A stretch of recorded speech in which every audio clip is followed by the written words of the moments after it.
우리 지역의 이슈 콕 짚어봅니다. 헬로 이슈 토크.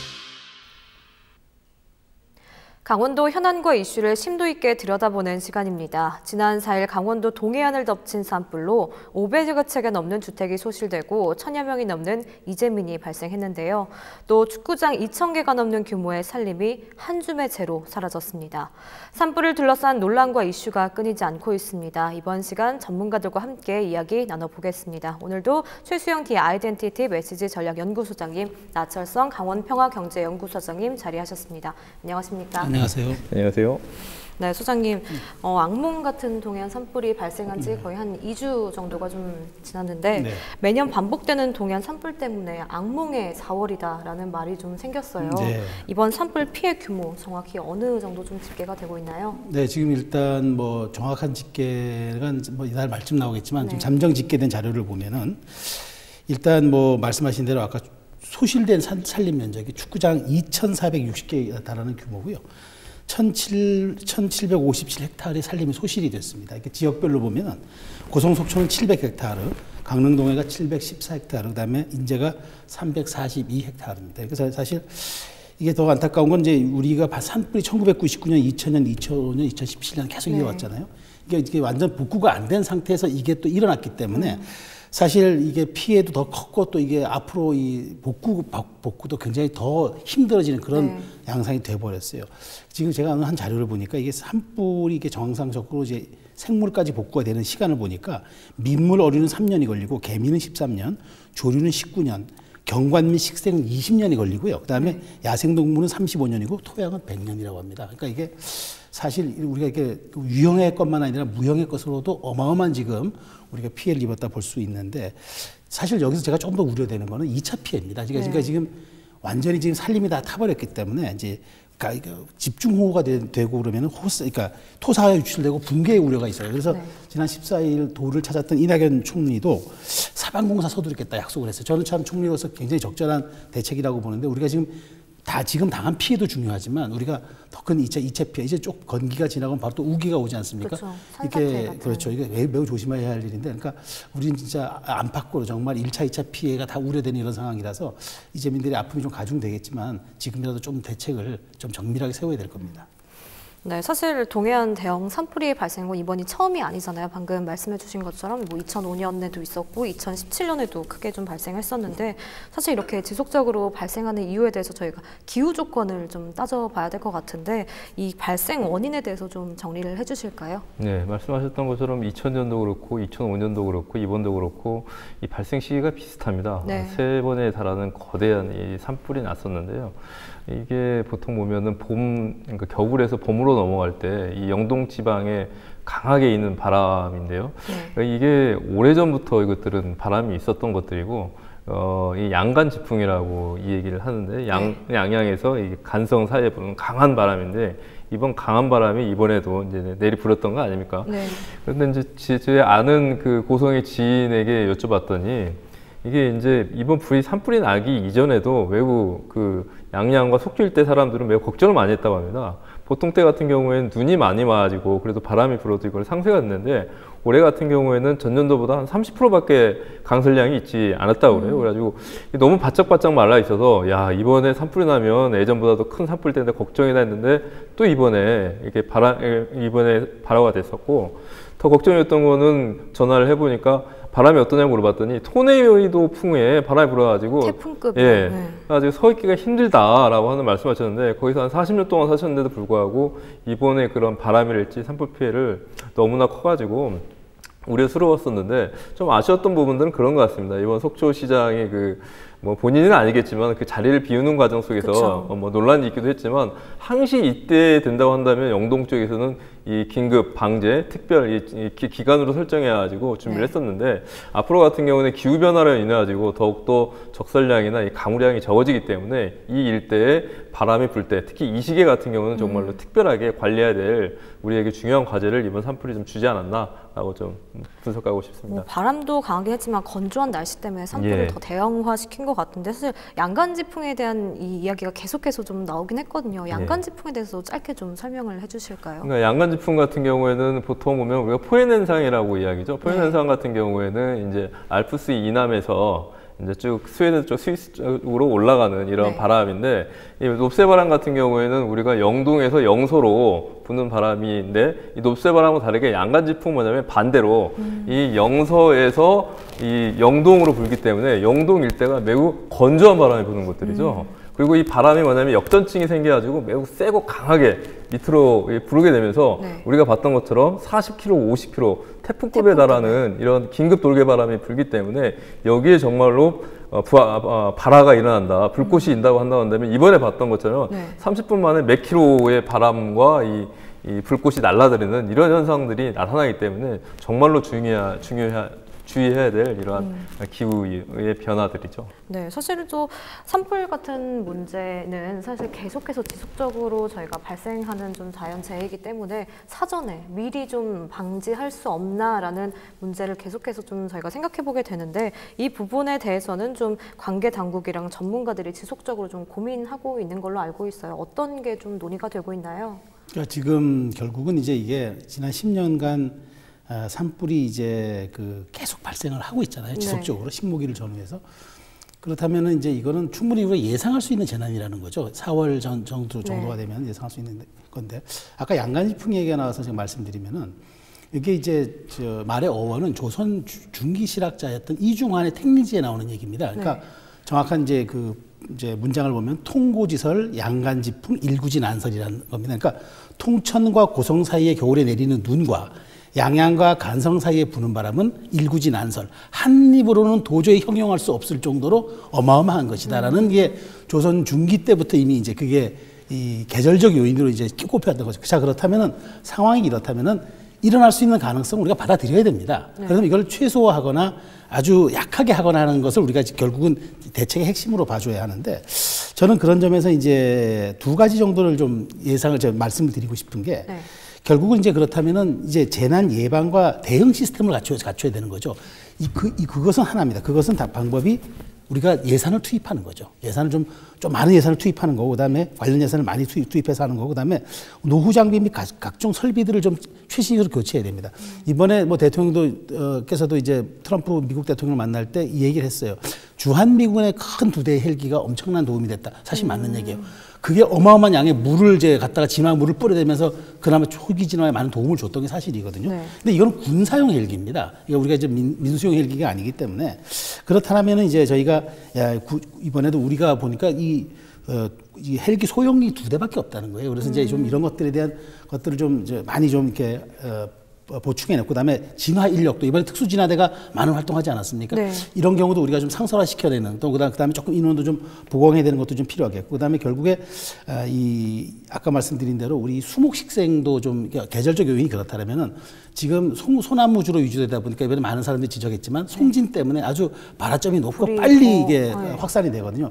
이런 점에서 앞으로 여기다 이제 식생을 할 때는 좀 활엽수림 위주로 이제 우리가 그 다음에 이제 너무 빽빽하게 하지 말고 좀 느슨하게 한다든가 하는 이런 좀 기술적인 얘기도 해야 되겠지만, 결국에는 이제 우리가 이제 예상을 할 수 있다 그러면은 여기에서는 일단 재난 시스템을 완벽하게 갖추고, 그다음에 장비를 최신화 시켜놓고 인력을 거의 상시되게 하고, 아까 나 소장님 좋은 말씀해 주셨는데 지금 지구온난화 때문에 건기가 매우 빨라졌어요. 예전에는 뭐 5월 이렇게 봤지만 지금은 3, 4월이면 아주 바싹 말라 있어요. 그러니까 이런 것들을 이제 알고 이제 여기다 우리 모든 이제 행정과 제도 이런 것들도 여기에도 맞춰가지고 미리 좀 대책을 마련할 필요가 있겠다. 뭐 예상할 수 있는 재난이기 때문에 우리가 항상 예방에 맞출 수밖에 없는, 제가 보면 큰 틀에서 이런 정도로 좀 준비가 되지 않을까 싶습니다. 네, 방금 소장님께서 헬기에 대한 이야기를 좀 해주셨는데, 알기로는 지금 사실 산불 같은 경우는 순식간에 좀 대형화되기가 쉽잖아요. 그래서 추동 대처에 대한 문제를 저희가 빼놓고 얘기를 할 수가 없을 것 같은데, 좀 헬기 진화에 의존을 하는 게 산불 상황이잖아요. 근데 문제는 동해안 진화 헬기가 한 대도 없다고 좀 들었는데, 그 부분에 대해서도 좀 말씀해 주실까요? 그게 아무튼 이번 산불을 통해 가지고 매우 초동을 우리가 잘 진화를 해서 문제가 네. 별로 없었지만은 그럼에도 불구하고 우리가 빈틈들은 여러 군데서 좀 발견이 되었던 것 같습니다. 네. 방금 말씀하셨던 것처럼 산불 같은 경우는 특히 초등에 이 진압하는 게 매우 중요하다라고 말씀들을 하지 않습니까? 네. 그런데 이 문제는 이미 강원도에서 작년에도 정부 부처에 강하게 요구했던 부분들이거든요. 강원도의 81%가 무려 산림으로 되어 있고 한번 발화가 되게 될 경우에는 커다란 재산상 그냥 국가적 피해가 있기 때문에 네. 이 전용 이 소방 헬기들을 도입을 해야 된다라고 하는 것들을 이 얘기를 했었는데 현재 돌핀급이라고 얘기를 하는데 일반 그 응급용 구조용 이 헬기에다가 여기다가 이제 방아수를 달아가지고 네. 현재 그 소방을 하는 이러한 현실에 있거든요. 또 그러다 보니까 이 용량도 매우 작게 되는 것들이죠. 그래서 이제 그 소련이 이제 그 붕괴되는 시기에 그 속에서 그쪽에서 우리가 이제 받아왔던 헬기가 있는데 그 헬기를 지금도 쓰고 있습니다. 네. 그런데 그 헬기 규모에 있어서의 전문적인 소방 헬기를 마련해야 된다라고 하는 것들을 여러 차례 얘기를 했는데 작년 국회에서도 통과가 안 됐습니다. 근데 이번 산불 보면서 이 헬기의 중요성들을 너무나 깊게 다시 한번 인식하면서 아무튼 뭐 국무총리께서도 직접 이 헬기와 관련된 것은 반드시 마련하도록 하고 만약에 그렇지 않다고 하더라도 최문순 지사가 도 차원에서도 이 부분은 반드시 강구하겠다라고 약속을 했기 때문에 이와 관련돼서는 좀 실질적인 조치가 있지 않을까라고 하는 기대를 해봅니다. 네, 이낙연 국무총리님도 또 이렇게 언급한 부분 중에 그 소방직 국가직화에 대한 이야기예요. 그 부분에 대해서 좀 짚어주실까요, 소장님? 그 소방직 국가직화가 이제 사실 좀 논란이 되는 거는 이제 네.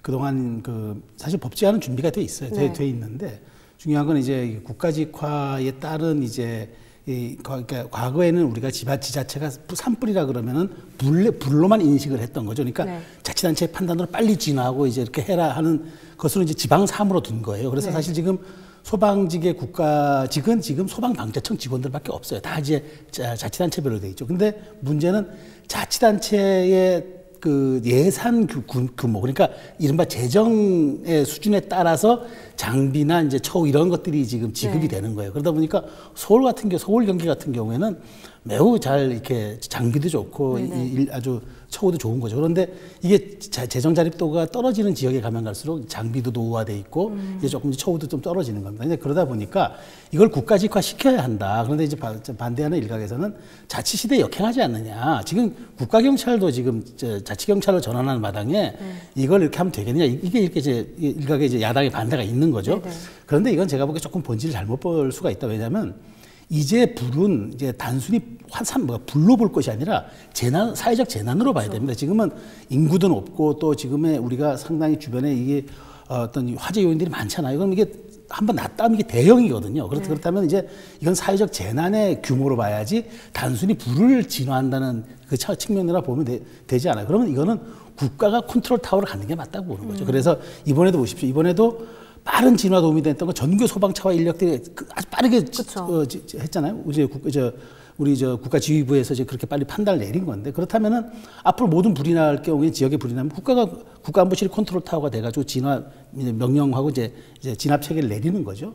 그렇게 되기 때문에 이제 준비가 돼 있고 또 국민 여론이 지금 매우 높아요. 그래서 또 사실 소방관들도 많이 바라고 있습니다. 바라고 있고 그래서 이제 문제는 이제 사실은 어떤 이 자치단체 장에 이제 하나의 권한이 좀 떨어져 나가는 것이 있고 그 뭐 자치단체 역행한다 이건 제가 보기에 그거를 역행으로 보긴 좀 그렇고요. 앞으로 재난에 효율적 이제 대처하는 측면에서 이 사안을 접근해야지 단순히 그렇게 좀 미시적 시각에서 접근하는 것은 좀 온당하지 않지 않느냐. 그래서 이번에 만일 법이 발의가 된다 그러면은 상당히 좀 통과될 가능성이 높은 그런 지금 국민 청원까지 네, 올라왔죠. 올라와도 20만 명 충분히 넘었고요. 그다음에 지금 그 여론이 지금 이렇게 있기 때문에 아마 결국 국회의원들이 여론을 먹고 사는 사람들이라 이제 이 부분에 대해서 좀 전향적인 좀 약간 이번에 논의가 좀 있지 않을까 이렇게 생각이 됩니다. 저희가 소방직 공무원 국가직화 또 뭐 초동 진화에 대해서 저희가 짚어봤는데 사실 이번 좀 긍정적인 평가가 좀 많아요. 그 부분에 대해서는 소장님 좀 어떻게 보세요?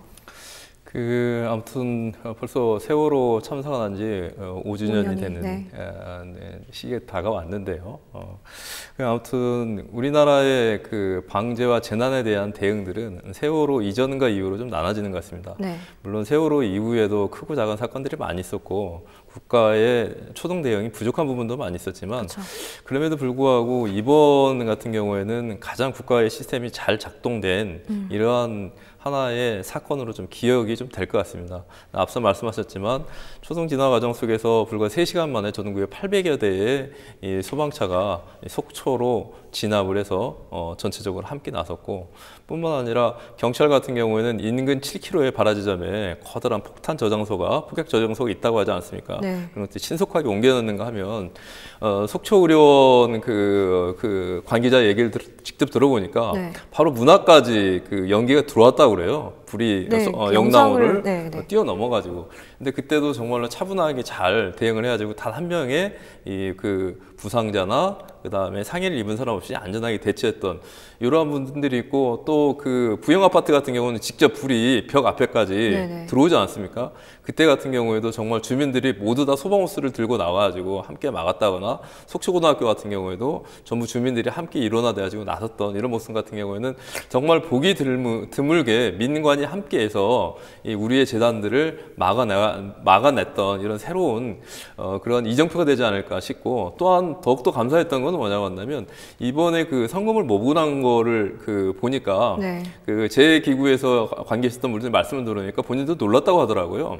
보통 이 정도의 규모의 바로 한 2주 만에 2배에 달하는 성금이 모였다라고. 기존에 했었던 예. 거. 그러면서 그 관계 당사자들은 깜짝 놀랐다고 하는데, 네. 또한 이제 엊그제 같은 경우는 강원도에 이제 관광 때문에 관광객이 안 와가지고 어려움을 겪는다. 30%밖에 오지 않았으니까 이런 호소를 하니까 바로 주말에는 전년 대비 80%에서 90%에 달하는 한국도로공사에서 측정한 이 요금소에서 측정한 걸 보면 이런 많은 관광객들이 참아주면서 우리 도민들에게 힘을 실어주지 않았습니까? 좀 많았던. 이런 것들을 봤을 때 정말로 이번 산불은 우리에게는 한편은 재난이지만 이걸 네. 통해서 우리가 앞으로 어떻게 나가야 될지 방향을 제시해준 하나의 반면 교사가 되지 않겠는가라고 하는 측면도 좀 봐야 되지 않을까 싶습니다. 네, 소장님이 말씀해 주신 것처럼 사실 저희가 2차 피해에 대해서도 생각을 안 해볼 수가 없을 것 같아요. 네, 소장님이 보시기엔 좀 2차 피해 어떻게 좀 생각해 볼 수 있을까요? 지금 2차 피해가 아까 말씀드린 대로 이제 지금 관광 측면도 있고. 그렇죠. 뭐 기본적으로 이제 뭐 아까 얘기한 그 자연적인 측면은 네. 뭐 기본으로 이제 좀 이따 어떤 그 총리가 얘기한 대로 사방공사를 해서라도 어떻게든지 막아야 되겠지만, 네. 사실 이제 이번에 우리 놓고 보면 이제 국민들이 이제 미안해서 못 오잖아요. 이게 산불난 재난 지역에 가서 우리가 이렇게 좀 이렇게 흥청망청 이렇게 쓰는 것처럼 비춰지면 이게 부정적인 것으로 비춰지지 않을까 했는데 결국은 그렇지 않습니다. 제가 보기에는 지금 사실 여기를 찾아주시는 것이 진정한 위로와 격려고 또 재개 발판을 마련해 주시는 네. 건데요. 뭐 아주 반가운 뉴스가 지난 주말에 보니까 아주 관광객이 예전 수준으로 이제 회복했다 이런 이제 뉴스가 제가 봤어요. 네. 지역에 실제적으로 아마 찾아오는 것 같은데, 국민들이 이제 성금도 중요하지만 사실 결국엔 이제 우리가 산업적 기반을 다시 마련하고 그다음에 경제적인 이제 우리가 기반을 다시 이제 쌓아놓는 것이 장기적인 우리 대책이거든요. 이거 네. 우리가 지금 뭐 당장 구호품이나 어떤 우리 이제 성금은 전달하면은 일시적인 도움은 되겠지만 그게 장기적인 도움은 안 되잖아요. 결국은 우리가 강원도가 갖고 있는 아주 자원인 관광에 대한 그런 경쟁력을 좀 찾을 수 있도록 결국은 사람이 찾아주고 많은 사람들이 거기서 돈을 쓰고 왔을 때 비로소 네. 경쟁력이 생기는 거기 때문에 아까 말씀드린 것처럼 뭐 자연적인 2차 피해는 행정과 제도 이런 것으로 정비를 해야 되겠지만 실제로 시리에 빠진 듯이 이재민들에게 용기와 격려를 불어넣어 주는 거는 실제로 와서 현장에서 이제 마시고 먹고 쓰고 그다음에 이렇게 하는 것이 이게 정말 부정적인 게 아니라 이것이야말로 그 국가 공동체로서의 일원을 보여주는 그런 이제 자세이기 때문에 좀 많은 국민들이 좀 더 앞으로 지금 봄철 행락철이 다가오고 있는데 네. 좀 더 많이 찾아주시는 게 도움이 될 겁니다. 네, 사실 산불이 발생한 이후에 좀 이를 둘러싼 논란들도 좀 있었잖아요. 그 부분들에 대해서 좀 짚어주실까요, 소장님? 논란이 매우 중요한 부분들로 드러난 것 같습니다. 네. 아무튼 피해 규모와 관련돼서도 초동에 있어서는 한 570여 헥타르 정도가 되지 않겠는가라고 했었는데 막상 뚜껑을 열어보고 인공사진을 찍어보니까 인공위성에서 사진을 찍어보니까 네. 무려 1,700헥타르, 무려 3배나 이 피해 규모가 늘어나가지고 이거 같은 경우에는 정말 문제가 있겠구나라고 하는 것들이 집계오류죠. 집계오류가 확인됐던 것이고 네. 또 사망 같은 경우에도 초기에는 1명이라고 집계가 됐었는데 이것들에 대한 정확한 조사를 하면서 2명으로 늘어나는 네. 이러한 것들을 수정하는 계기가 됐던 것들이고, 가장 중요한 논란들은 앞으로의 핵심적인 부분들인데요. 이 발화 원인과 관련된 부분들이 매우 중요할 것 같습니다. 네. 지금 이 발화 원인이 분명히 실화는 아닌 것 같고요. 방화, 사람에 의해서 일부러 고의로 낸 것들은 아니라고 하는 네. 것들이 확인이 되는 것 같은데 이 주유소 근처에 있었던 이 전봇대에서 개폐기에서 이제 발생했다라고 하는 것도 확인이 됐는데 네. 한전에서 이 발화 원인과 관련된 부분들은 그 안에서의 어떤 이물질이 날아와가지고 이게 발화가 된 것들이기 때문에 이것들은 한전 규칙에 책임이 없다라고 얘기를 하고 있는데 비해서 이 전기 노동자들이죠. 그 전선에서 직접 전기대에 올라가서 일하는 분들이 얼마 전에 기자회견을 한 걸 보면 그렇게 해서 발화할 수 있는 것들은 절대로 볼 수가 없다. 이거는 최근에 뭐냐고 한다면 국가에서 그 지원과 개보수와 관련된 것들을 4천억 정도를 이렇게 줄이게 되면서 여기에 대한 보안들에 대한 부분들이 취약해졌고 네. 그러므로 인해 가지고 전선이 단선이 되면서 세 군데에서 거의 일시적으로 일어나면서 이것들은 발해된 부분들이기 때문에 이것 보면 국가적으로 아니면 한전에서 관리 소홀해서 발생한 것이다 라고 하는 이러한 주장을 하고 있는데요. 이와 관련돼서는 어떠한 결정이 내리냐에 따라서 피해 규모에 대한 지원들에 대한 부분들이 정말로 많은 차이가 나기 때문에 매우 중요한 핵심적인 부분들이지 않은가 싶습니다. 그 외에도 앞서 말씀하셨던 이제 피해 규모에 대한 지원의 부분들, 이번에 네. 특별 재난구역이라고 했을 때 우리가 정말로 특별 재난구역이 되면은 뭔가 커다란 것이 있는 것처럼 우리가 알고 왔었는데 실제 이번 어마어마한 산불을 내면서 우리 사람들에게 지원하는 이주민들에게 지원하고 있는 그 현재 구호의 제도에 대한 허점들이 여러 가지로 드러나게 보이면서 이것들을 어떻게 이번 기회는 반드시 고쳐내느냐라고 하는 많은 과제들을 좀 안겨준 그런 부분들이지 않은가 생각합니다. 네, 논란이 된 것도 있지만 사실 지적할 부분들도 많잖아요. 집 앞까지 이렇게 불길이 치솟아서 번지고 있는데도 불구하고 지역민들의 위험 상황을 제대로 좀 인지하거나 그분들에게 전달받지 못했다는 그런 일들도 좀 말들도 나오고 있어요. 이번 동해안 산불 같은 경우에는 좀 어땠었나요, 소장님? 이번에 사실 그 언론 보도가 보면은 네. 사실 우리가 그 KBS가 이제 재난 주간 방송사인데 네. 뭐 늦게 좀 편성을 했지만 중요한 건 이제 이게 중계식 보도란 말이에요. 그러니까 이게 보여주기식 보도죠. 그러니까 이게 네. 산불이 어디로 발생하고 지금 현장을 계속 중계하는 건데 이거 사실 일본의 NHK가 이제 주간 방송사거든요. 네. 일본 NHK는 사실상의 상황시라고 그러더라고요. 그러니까 제가 한번 봤더니까 표, 지도, 그다음에 자막과 음성까지 동원해가지고 장애인 수호 통역까지 해서 대피로를 계속 그래픽으로 계속 반복을 해주는 거예요. 그러니까 이렇게 실시간 유용한 정보 브리핑이 돼야 되는데 우리는 이른바 경마식 보도식으로 이제 중계를 해주는 거죠. 사실 근데 이게 SNS에도 비판이 올라왔는데 서울시민 불구경시켜주는 거냐는 비판의 목소리도 있었어요. 그리고 이제 또 이렇게 자극적인 화면을 많이 보잖아요. 그러면 보는 사람들도 트라우마가 생긴다는 겁니다. 그러니까 이게 국민 정서에도 바라는 거고 다만 좀 이번에 참 제가 뭐 CJ 헬로비전에 출연하고 있지만 네. CJ 헬로의 발빠른 대처를 저희가 뭐 이렇게 정말 칭찬하지 않을 수 없었던 거는 재난주간 방송사보다도 2시간 먼저 앞서서 뉴스 특보를 편성해가지고 네. 그렇게 빨리 알려줘가지고 인제에서부터 시작했을 때 바로 해가지고 이게 이제 동해안으로 넘어갈 때까지 미리 도민들에게 경고를 주고 했던 점은 사실 뭐 지역 방송사로서의 책무를 다한 거고 이게 바로 실질적인 지역과 밀착하고 지역민과 호흡하는 어떤 방송에 아주 그 좋은 사례를 남겼다는 점에서 정말 칭찬받아 마땅한 일이라고 저는 생각합니다. 네, 오늘 여기까지 듣도록 하겠습니다. 네, 헬로 이슈토크 지금까지 최수영, 나철성 소장님과 함께 이야기 들어봤습니다. 오늘 수고 많으셨습니다. 감사합니다. 감사합니다.